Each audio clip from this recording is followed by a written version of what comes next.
My name is Tatiana. I'm one of the dietitians here at Pro Healthcare.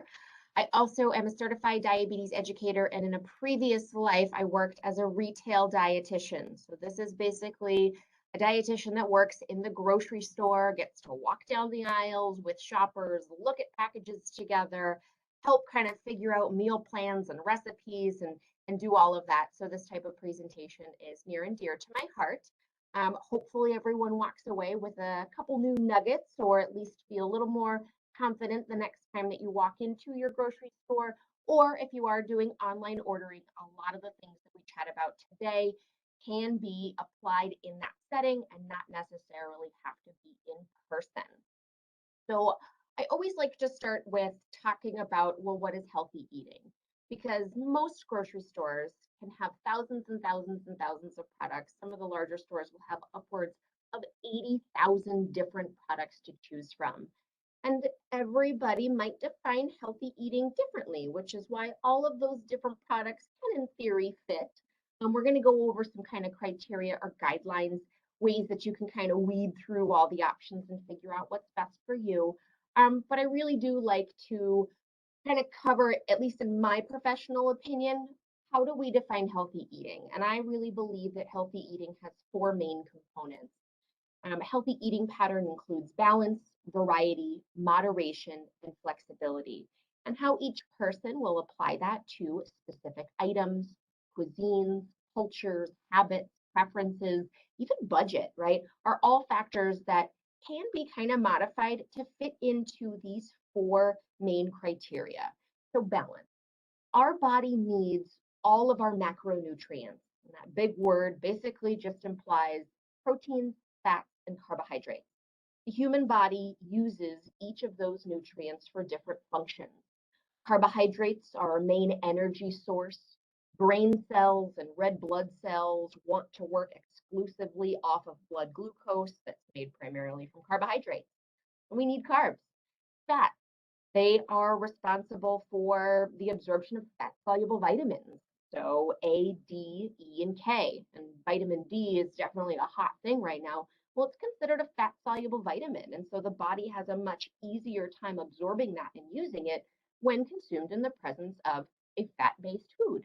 And then proteins help to repair our muscles, skin, basically every cell in the body. So each one of those things has a really important role, and we need to get all three of them in a daily intake. Now, within each of those food groups, we can have a lot of variety. So when we talk about carbohydrates, well, this encompasses our fruits and our vegetables, our grains, our beans. Dairy products have carbohydrates. So within each one of these categories, we do want to get a good variety of the actual foods, because when we limit ourselves to the same individual ingredients or individual foods week after week, we're really limiting the nutrients that we're able to consume within each one of those. So we think about carbohydrates, fruit. Well, if we eat the same two fruits every single week, all year long, bananas and apples, well, those are going to provide us just their spectrum of vitamins and minerals and antioxidants. We'd be missing out on the benefits of the blue blueberry or green grapes or red raspberries or whatever it might be. So we do want to get good variety. Seasonality allows that to be a little easier, right? Especially when we talk about produce, which I will touch on later. But just making sure that every week or as we go through the course of the year, that we're getting a variety of different foods. Moderation, this one's tough for most of us. This is probably the hardest of the bunch. And this is going to be basically portion control, or making sure that we are eating the right amounts of these different foods to meet our needs. And this is why everybody's caloric, carb, protein, fat requirements are going to be slightly different because our lifestyles are different. Somebody that's working construction on I-94 and is doing manual labor for 12 hours a day is going to need a different calorie amount than myself, who sits in my office and I counsel people and I do presentations like this, but I'm seated. The most activity I get is talking with my hands. I don't need the same amount of nutrients as somebody that's going to be on their feet and being active for 12 hours a day. So it's important that we do practice moderation and really watch how much of these different foods we're eating so that they do match the amount of energy that we're expending for the lifestyles that we live. And then flexibility, our 80-20 rule. And so the way I like to think about this is 80% of the time and 80% of the things I'm eating are feeding my heart, right? They're feeding my physical self, keeping me healthy.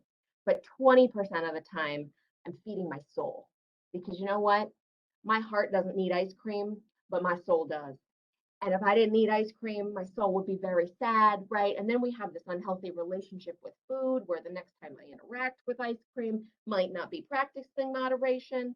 I do think that there is a healthy kind of balance in this flexibility, and we need to make sure that the majority of the time we're choosing the most nutritious foods to match our physical needs. But when a birthday rolls around and birthday cake or cupcakes are in the mix, I think that they have a role in a healthy diet as well. So making sure that we've got that 80-20 in the back of our mind. When we talk about what this might look like for a person, most of us have probably seen the My Plate. This is the United States general recommendation for kind of what a healthy, balanced plate would look like. You're going to see that it has all the food groups, our fruits, grains, vegetables, proteins, and dairy. You'll see that we've got good moderation with how it's kind of laid out on the plate. As long as we remember that this plate is not 3D and we can just stack up as high as possible, that would not be moderation. It allows for variety because every day, every week, every month, we can kind of fill in those different food groups with different actual foods. And you'll see in the bottom left kind of what that would look like. We've got produce half of the plate, we've got grains, and we've got protein. The only thing it's missing might be a glass of milk. So this is one healthy or kind of balanced depiction of a meal. But you might also be a person that has diabetes and you're really carb conscious, and your plate might look a little different. 50% of that plate is going to be low carb vegetables, 25% might be proteins, and you might be limiting your carbs to more of a 25% of your intake because you're watching those blood sugars and you want to make sure you're preventing any blood sugar spike. This is also what a healthy meal could look like for folks that follow the whole food plant-based lifestyle, right? They're not eating any animal products. This also gives us variety, gives us balance, gives us flexibility. We're going to see our proteins coming from beans and legumes, or nuts and seeds. We can get a little bit of protein from some whole grains. We've got our fruits, our vegetables. We're getting all those nutrients. They might just come looking in a different package. Also, a healthy eating plan. The Mediterranean diet, widely studied year after year. It makes the best, top 10 best diets because there's so much research to support its heart health, longevity. Here we see we've got vegetables, whole grains, beans. There are proteins here, just kind of mixed a little differently. Also, a depiction of healthy, balanced lifestyle. And then here's what the standard American diet looks like. Little different. And so you'll see that that standard American diet, if we look at it from just its first letters, it is called SAD. Unfortunately, we don't have the same variety, balance, moderation when it comes to all of those different food groups in the standard American intake. Very, very little focus on our produce and a very heavy focus on more processed, carb, starchy based foods like white rice, white pasta, white breads, potatoes, got our animal proteins, and a little bit of oil in there.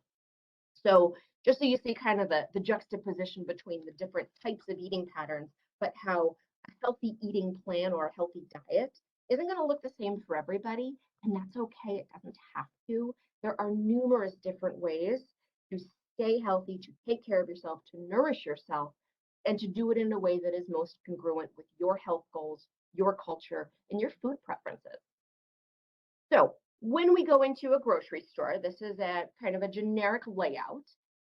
I'm sure a lot of people have heard shop the perimeter, and you will see that when we look at the perimeter of this grocery store, we've got our fresh produce, we have our deli, our fresh meats, dairy, which is refrigerated, frozen, which is obviously frozen.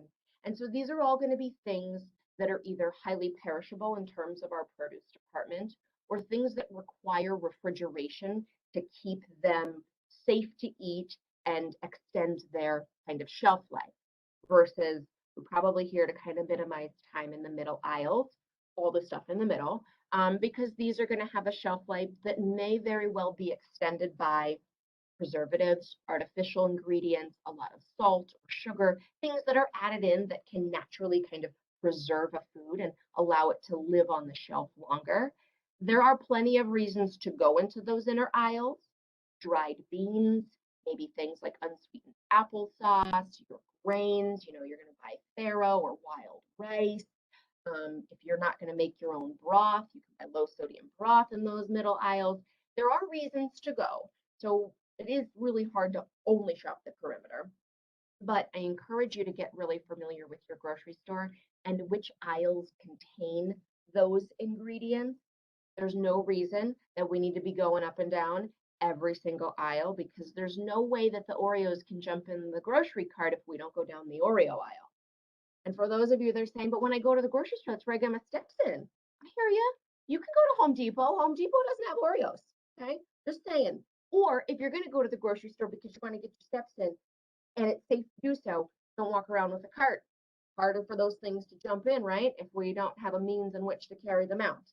So, yes, we want to shop the perimeter for the most part because that's where most of our fresh, potentially least processed, most wholesome items will be. But we don't have to discount the inner aisles completely. We just want to do that strategically.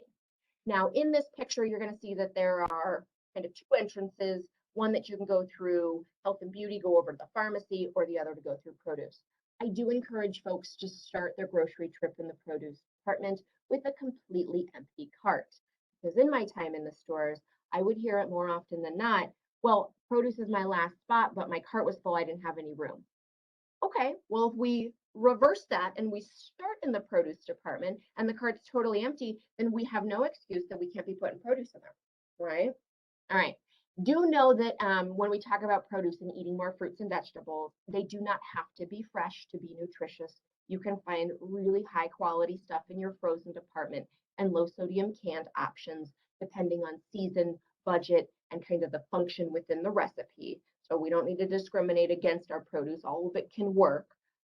But if you are going to be buying fresh produce items, please start there so that you got this empty cart and you can fill up. And then another little tidbit is when we talk about variety and we want to ensure that we're getting the whole spectrum of vitamins, minerals, nutrients, all the good stuff, we really want to be eating the rainbow of colors. And I don't mean going and buying Skittles. I mean that we want to get the rainbow of colors, especially in our produce. So when you do go grocery shopping, before you check out, look in the cart and say, do I have something red? Do I have something orange? Did we get yellow squash or yellow bell peppers? Did I get something green? Did I get something blue? Are those colors present? Because the more variety we can get in the colors, the more likely you are to ensure that you're getting that full spectrum of antioxidants, vitamins, minerals, phytonutrients, all the good stuff that's in our produce and the reason that we really eat it.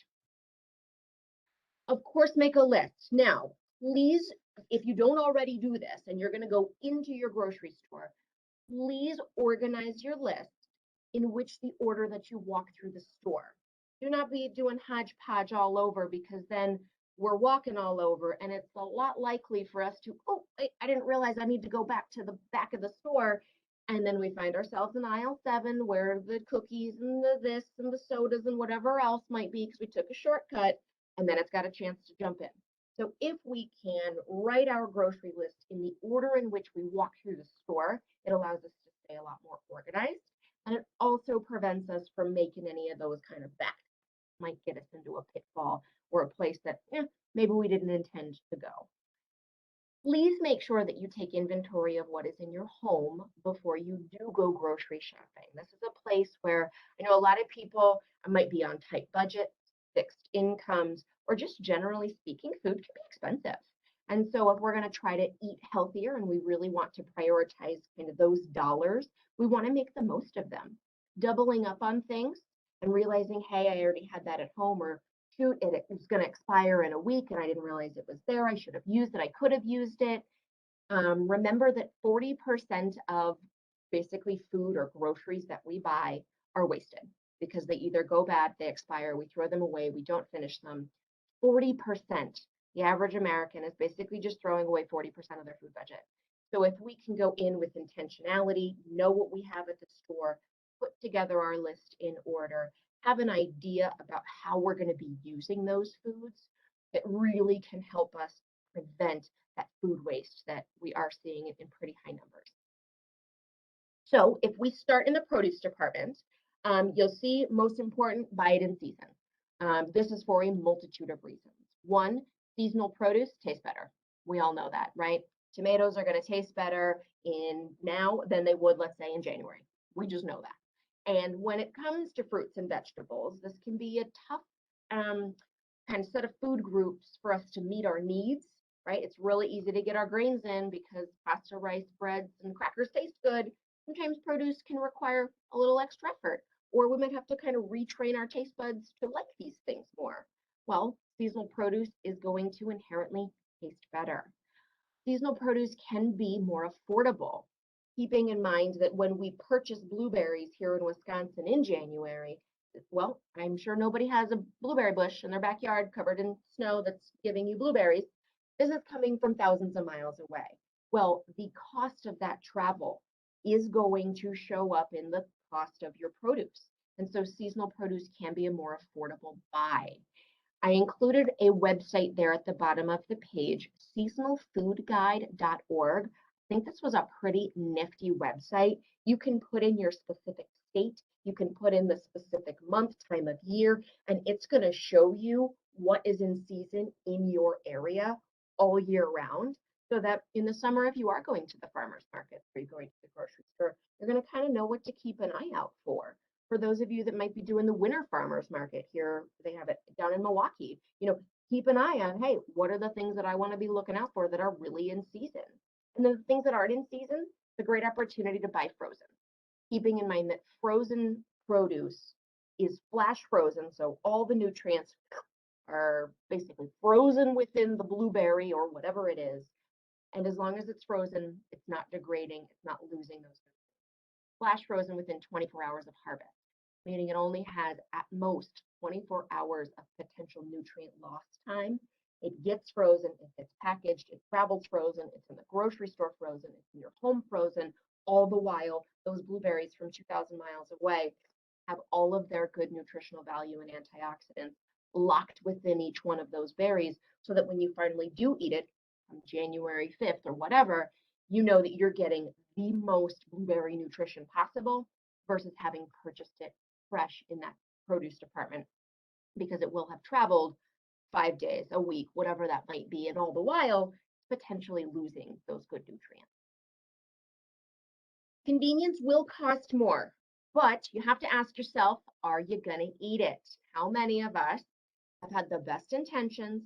We saw that the whole romaine heads were going to be less expensive than the bags. They got to be better for me. I'm going to buy those. You bring everything home, you're unloading your bags, you put it into the vegetable drawer, and then 5 days later, you open your refrigerator to, get a glass of water, and you're like, what smells?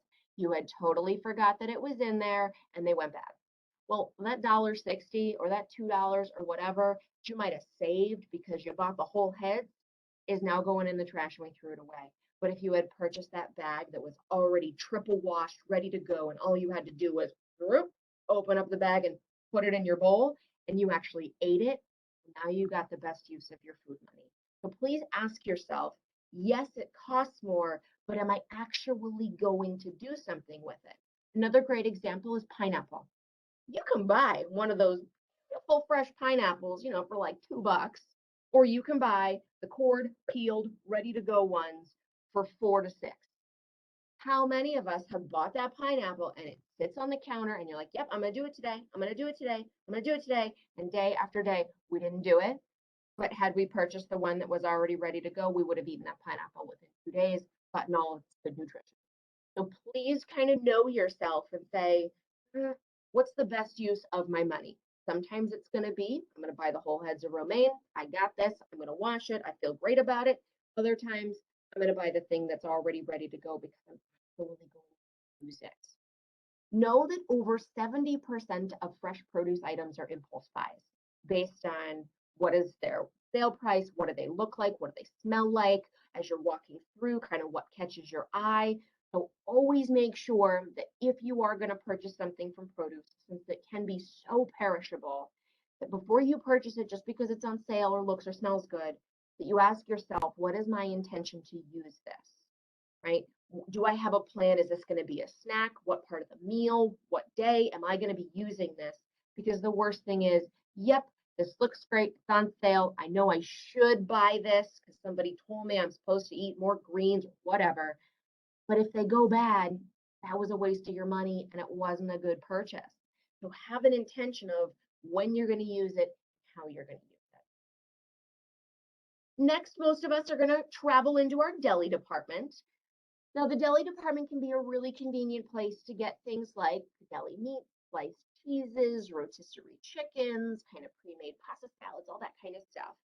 Most of us probably know that the deli can be a salt bomb, that they can just put so much salt or so much sodium-based products within that deli department. And for those of us that are watching our high blood pressure, trying to take care of ourselves, we know we got to watch our sodium. The average American consumes over 3,400 milligrams of sodium a day. On our next slide, we'll show, how relatively small a quantity that is if we look at it within like a teaspoon measure, but how much more it is than we need. And so please make sure that anything you purchase out of the deli, do know that every single thing in that case has a nutrition label or nutrition information available to the consumer. Whether it's I'm going to get some low sodium sliced turkey or roast beef, or I'm going to get some sliced cheese, or I'm going to get a half pound of whatever. There is going to be a nutrition label. All you have to do is ask the deli employee to see it.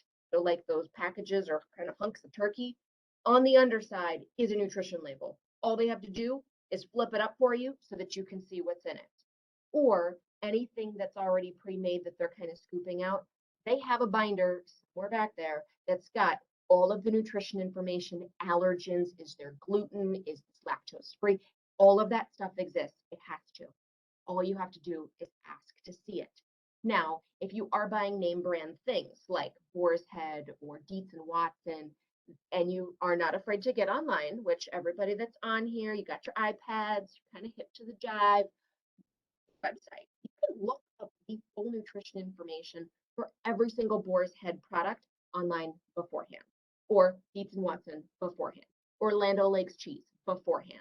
And if you're doing online shopping, it's even easier because they should have, when you're going through and picking your things out, they should have a screen or somewhere on that item page that's going to give you nutrition information so that you can make informed decisions about what you're getting from this department, because it's great for convenience, but convenience can come with a full price.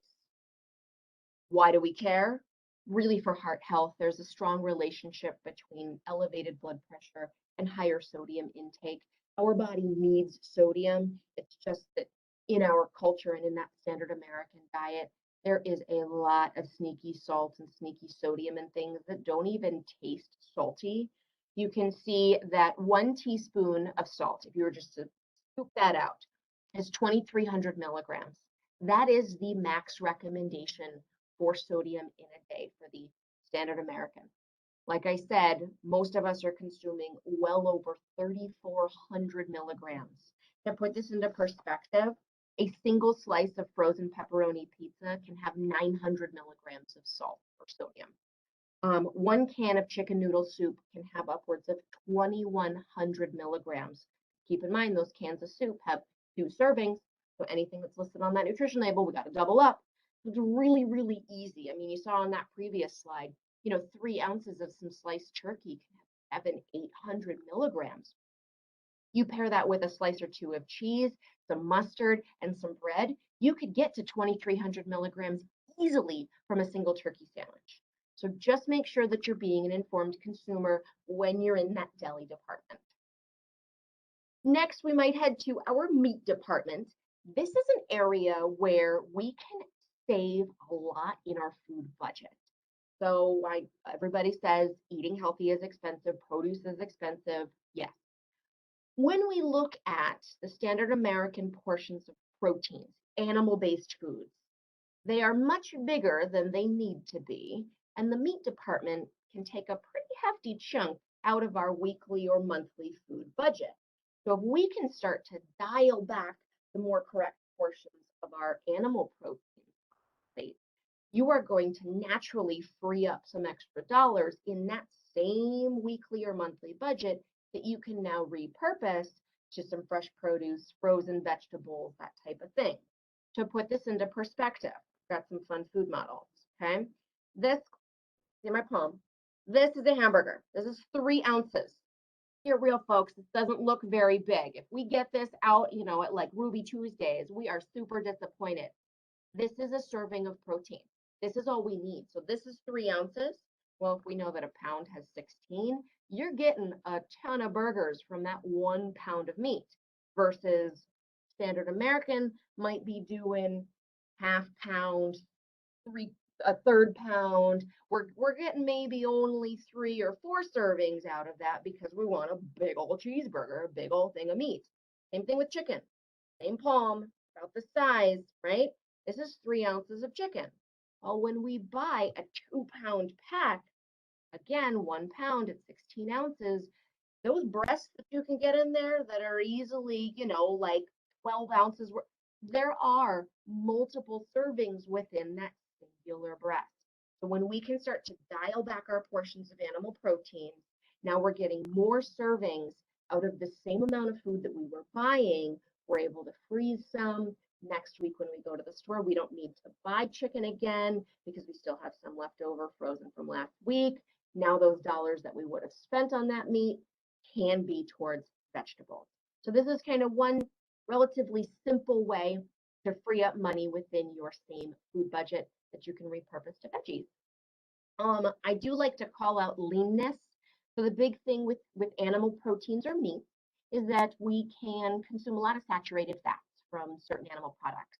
So when we buy chicken with the skin on it, we eat the skin, very high in saturated fat, not great for the heart. When we buy highly marbled steaks or higher fat poultries or pork that's got, that fat cap around it, it's animal fats that can be very high in saturated fat. And we really want to try to minimize that in an overall heart healthy diet. So we want to choose our leanest cuts, things like boneless, skinless poultries. When you're buying red meat, a little rule of thumb is if the cut has the word loin or round, it's going to be some of the leanest options. So tenderloin, sirloin, top round. These are going to be leaner or lower fat meat options so that we're cutting back on those saturated fats. Ground turkey versus ground turkey breast, very different. Ground turkey is using all of it. Ground turkey breast is just using that very low fat breast meat. So when we look at the nutritional value for a 4-ounce serving, the ground turkey has 170 calories, 9 grams of fat. The ground turkey breast is only 120 calories, 1 gram of fat. Same 4 ounces of meat, but the ground turkey breast is going to be a lot more of that lean, rich protein versus the ground turkey has a lot of that saturated fat kind of mixed within. So be mindful of your saturated fat contents when you are in the meat department. Next, we move on to our dairy products and eggs. More often than not, they put this in the back corner, and this is strategic. Most people, when they go to the store, are going to buy milk and or eggs. And so if you have to walk all the way to the back of the store to get them, you're forced to walk by other products. It's much easier to make some impulse buys, to dump some stuff into the cart that if that milk was right at the front, you wouldn't have passed by. Now, I have seen in some grocery stores, they're doing like a front of store convenience area where they'll have a handful of milks, a handful of eggs. They might have some orange juice or bread, really common stuff right at the front, which I think is very kind. But typically it's in the back because they want you to walk to the back and pass all the other stuff. When it comes to your dairy products, depending on your lifestyle, whether you're doing dairy milk, non-dairy milk, plant-based, hemp, soy, almond, always make sure that you read those labels, especially for your non-dairy milk alternatives, because they can surprisingly have a lot of added sugars in them. So make sure we're keeping that to a minimum. Kefir, for those of you that are not familiar, is basically drinkable yogurt, fermented yogurt. So this world of probiotics and a healthy gut. Kefir is a dairy-based product that you would find in your dairy department that could be a really great source of probiotics, an alternative to yogurt. It usually is in a drinkable form though. And then interestingly, for those that don't know this, I knew that I grew up thinking that brown shelled eggs were more nutritious than white shelled eggs. Has absolutely nothing to do with the nutritional value. It has everything to do with the breed of hen. Certain breeds make blue eggs, green eggs, brown eggs, speckled eggs, white eggs. But of course, always make sure that you check cracks. And a little interesting factoid, most eggs are safe and edible to eat up to 5 weeks past their posted expiration date on the carton. If you don't get through them in time, that's okay. You have about a month afterwards. They obviously won't be the most fresh. Basically, what happens is the air bubble in there just gets bigger and bigger. There's kind of less meat inside, but they are still safe to eat up to about 5 weeks past that date. Okay, own brand versus name brand, or what we call like private label. So this is when you go to Walmart, they have their Great Value brand. Everything at Trader Joe's is considered private label. Simply Balanced was at Target. So these are going to be the private label to that store versus the brand name. You think of something like Heinz, or you think of Chicken of the Sea. One of the biggest differences is going to be advertising costs. Private label does not advertise the way that Heinz would or Hellman's would. And so that is going to go into the price for the consumer. A lot of times, the stuff that's inside the private label is the exact same brand of the name brand. And I'm going to tell you, since I worked in retail, I know this personally from my experience, that you would look at name brand of said grocery store, and they had, what was it, Old Red or Red Gold tomato products in theirs. And right next to them were your Red Gold tomatoes, easily 50 cents to $1 difference, the exact same product. So I would encourage you to, if you're not already on the owned or private label brand wagon, give it a shot. More often than not, if you read the backside of these packages, you're going to see that they will give you a full refund if you're not satisfied, because they know that their products are usually equal, if not better quality than the name brand stuff. It's a great way to save money and still get the same high quality items that you would get in a brand name. Now, packaged and canned goods. This is when we make it into those inner aisles that can sometimes feel a little treacherous. There's a lot of booby traps in there. The most important thing is that you're an informed consumer and you just make sure you know what you're purchasing. For one, we need to read labels, and two, we need to know what's in the ingredients. So, nutrition facts label. There are two labels on the screen, and I pull these both up because both of these are in our food system currently. The label on the left is the format that we have used since the year 1990, and the label format on the right is the one that we are currently transitioning to. But depending on where a food manufacturer is at in their process of getting their labels and their packages switched over, you're going to see both of these still out there. I just want to call out some of the main differences. You will see that both of them contain serving size and servings per container at the top. I very much appreciate that our new label has a much larger serving size font to make it easier.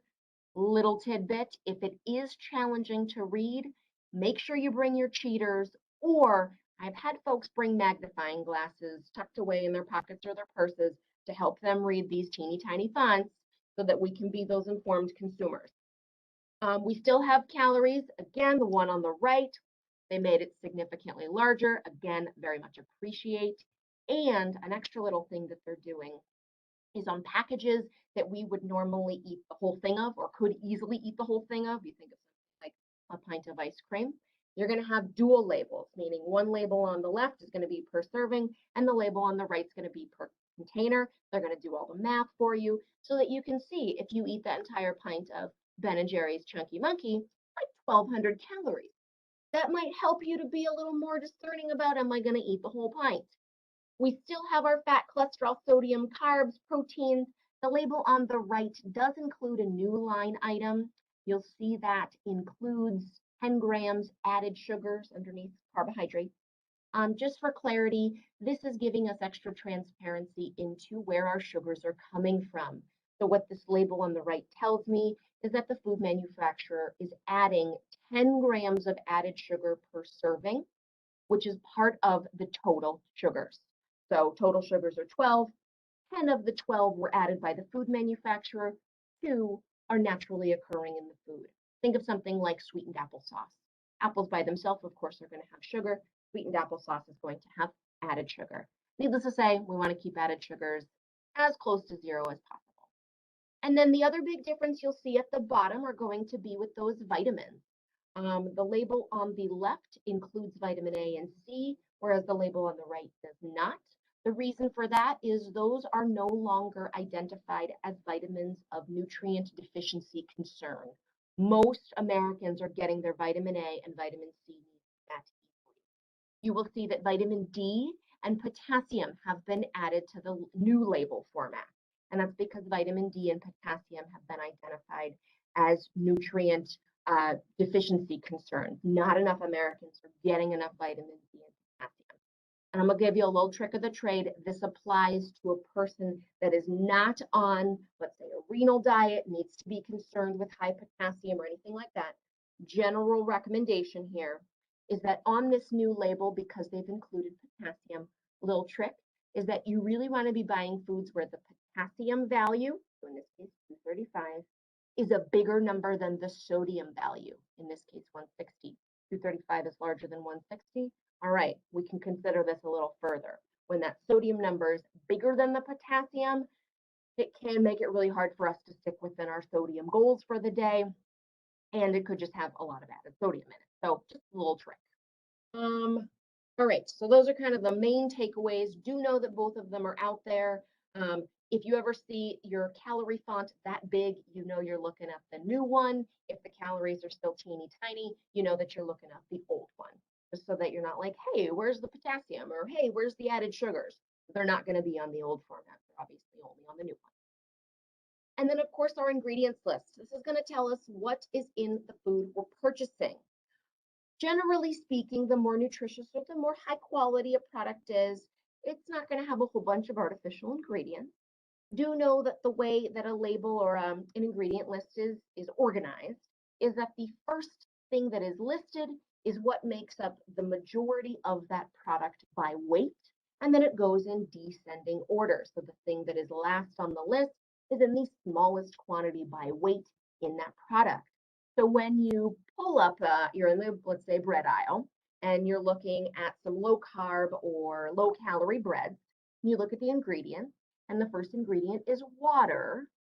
That means that the majority of the thing you're purchasing by weight in your hands is water. Versus if it says that it's a whole wheat toast or whole wheat bread, the first ingredient should be whole wheat flour, whole grain flour, whatever that needs to be, but it should be whole something or other, like ketchup.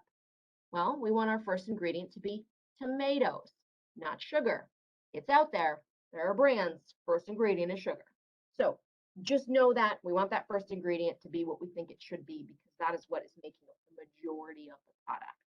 Now, very often I hear folks say, well, I only buy foods that have less than 5 ingredients. Okay, and that's fine, but sometimes quantity isn't necessarily the best quality. You'll see these two examples side by side. Lay's potato chips, whatever. Potatoes, oil, salt, 3 ingredients. Some sprouted crackers, knowing that when we sprout a grain, we make the nutrition within that grain more easy for the body to digest and absorb and utilize.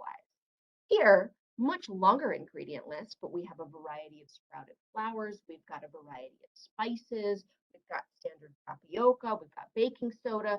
I mean, technically speaking, you could buy all of those ingredients yourself and try to make the cracker.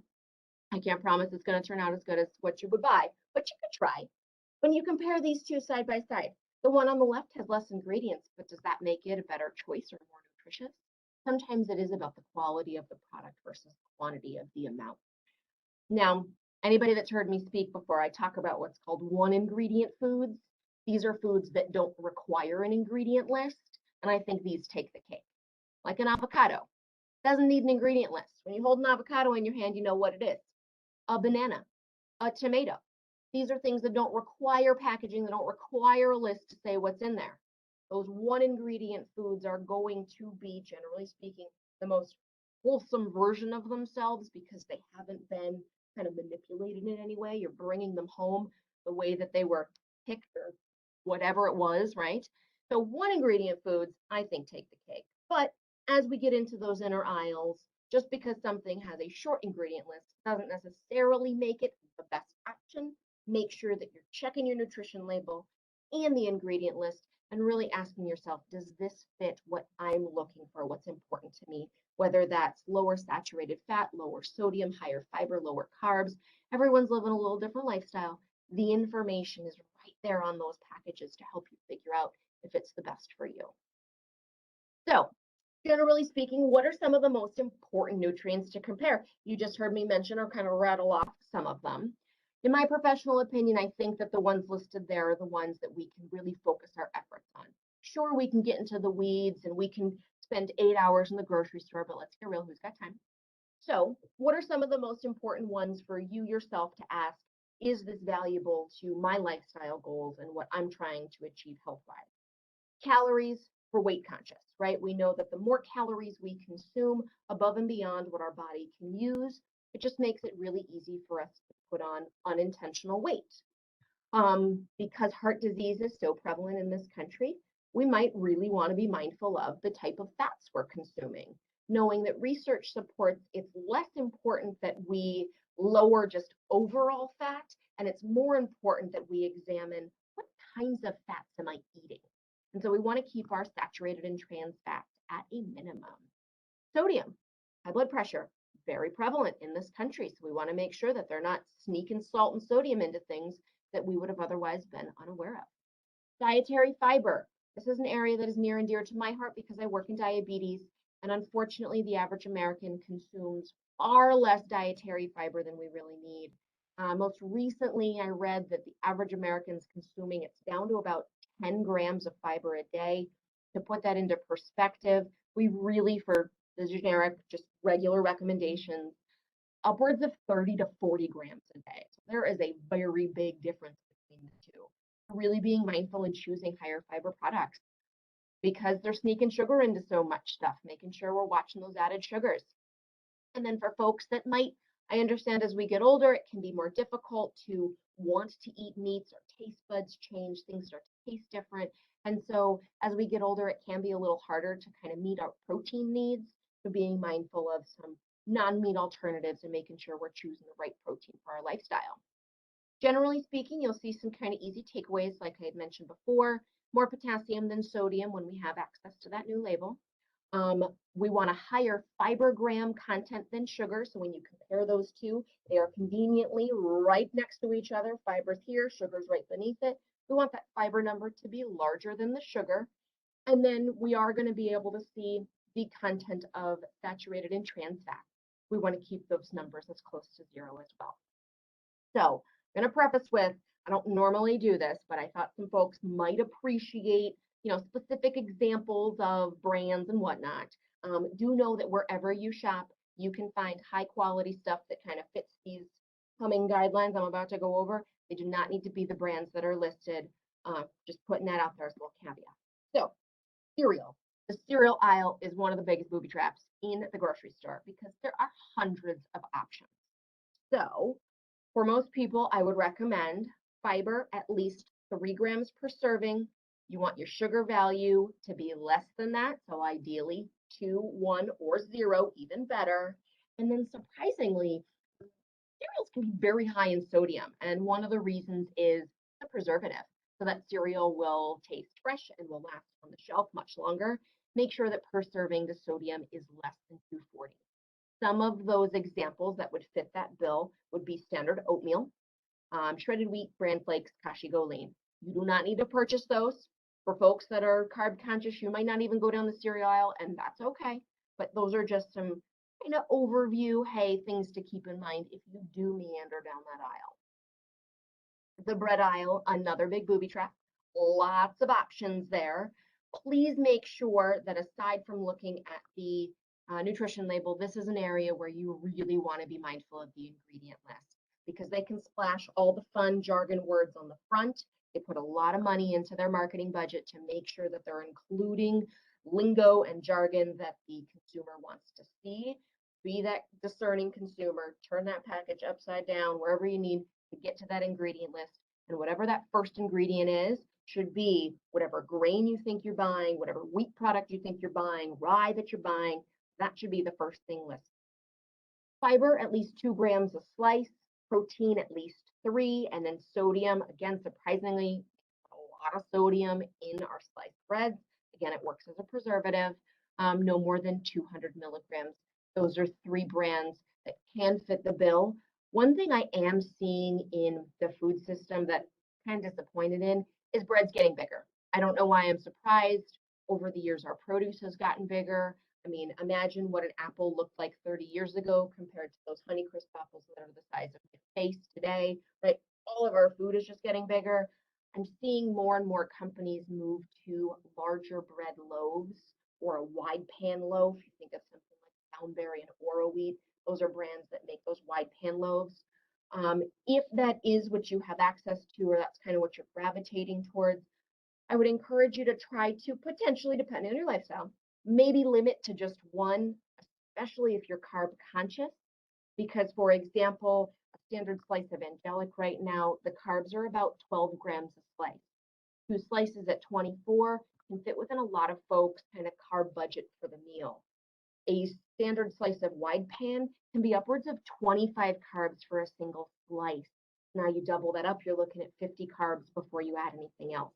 So just be mindful also about kind of the size of your bread, but I am seeing an overall shift towards those wider pan loaves. And so maybe we're going to start to be making sandwiches on single slices rather than double. By the way, if anybody is interested in those 3 brands that are listed there, I highly encourage you to store them in your refrigerator and not on your counter. They have far less preservatives and stuff in them than some other brands, and they will turn and they will mold a lot faster than stuff that you might be currently purchasing. So I keep all of mine in either the freezer or the refrigerator, and they can last for weeks in there, and I don't have any mold problems. It's just they don't have the same preservatives as some of the other brands. Yogurt, another big booby trap. Lots of options. I mean, it takes up how many feet in your grocery store? Lots of stuff out there. Generally speaking, with yogurt, the 2 things to consider are going to be regular versus Greek. Know that Greek yogurt or Greek style yogurt can have 2 to 3 times more protein per serving as your standard regular yogurt.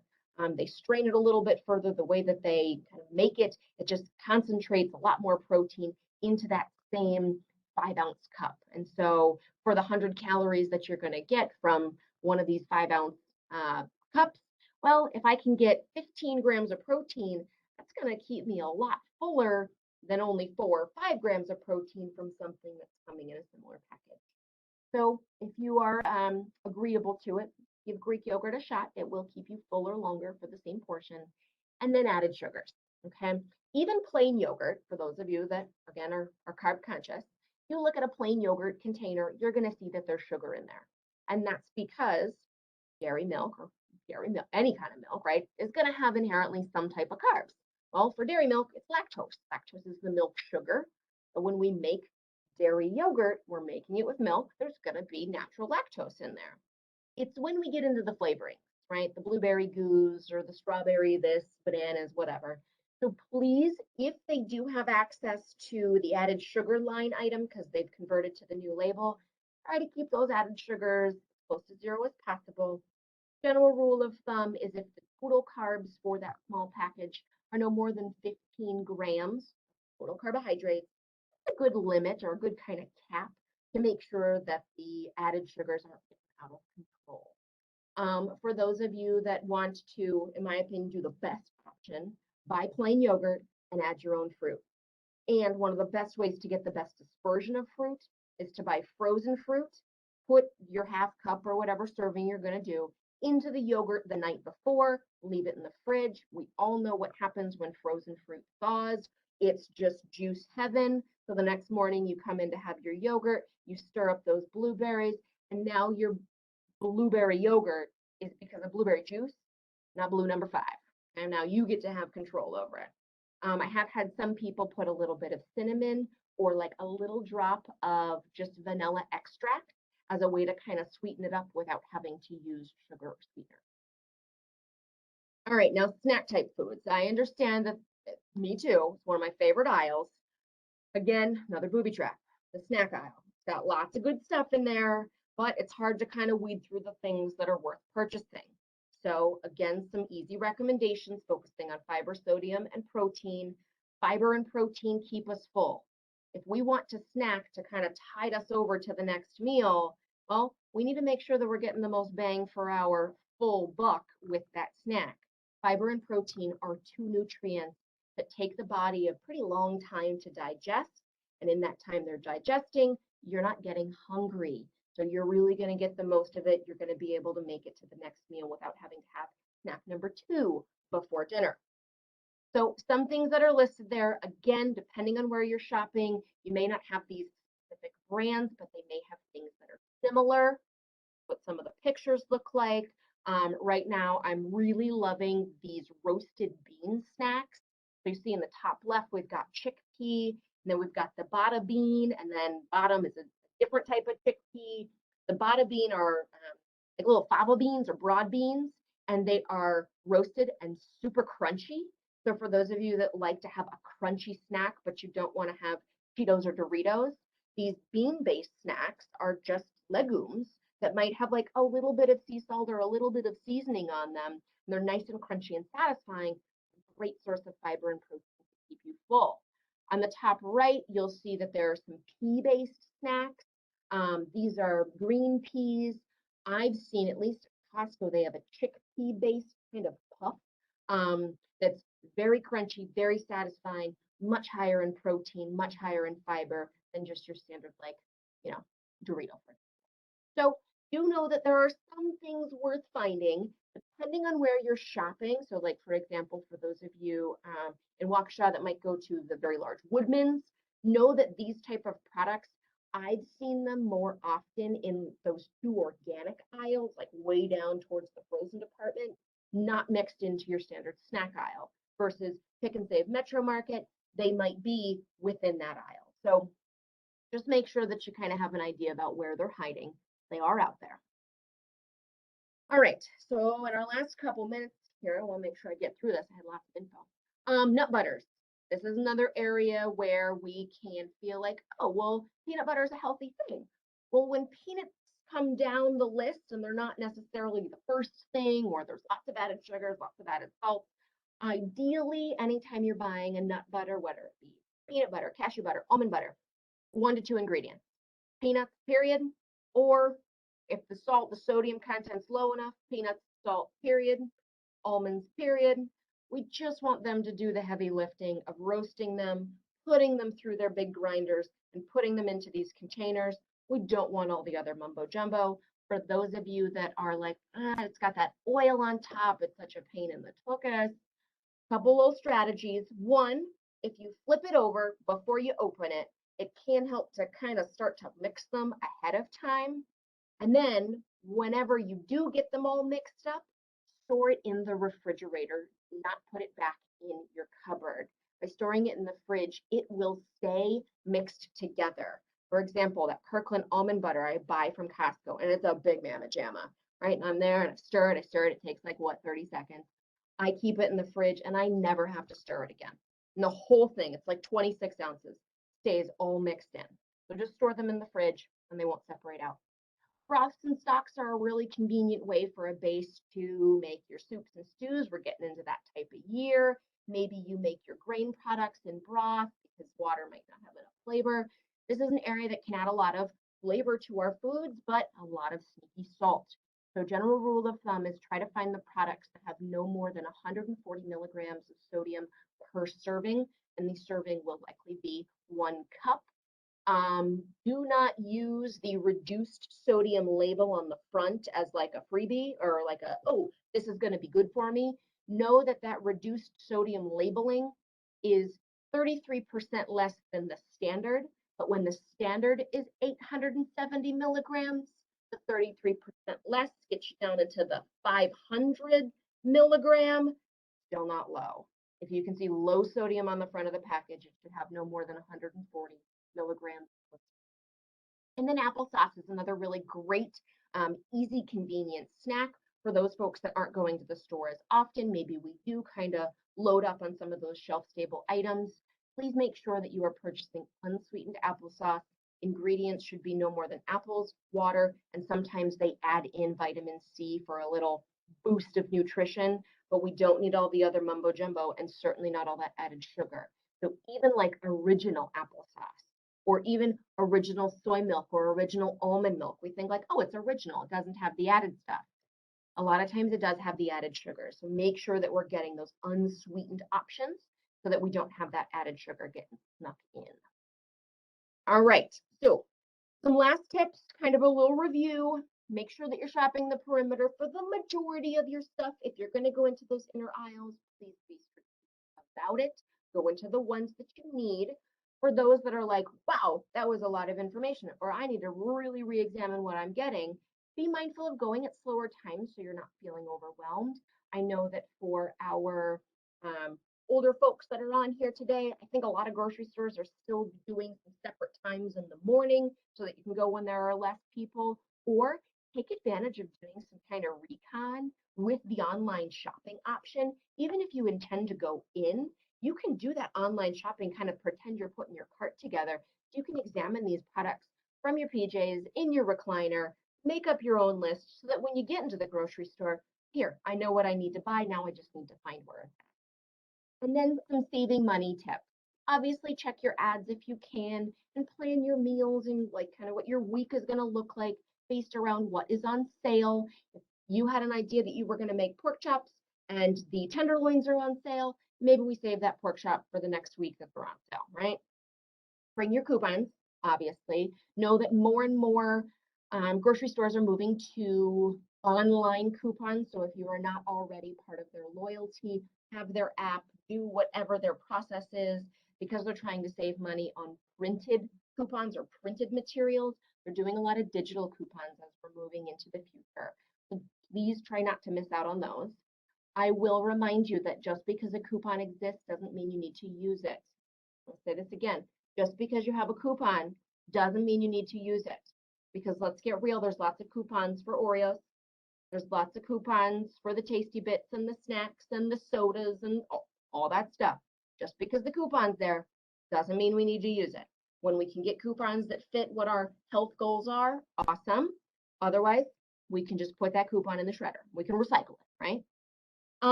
Again, choosing seasonal produce, it's a great way to save money and really encourage the most tasty and flavorful items.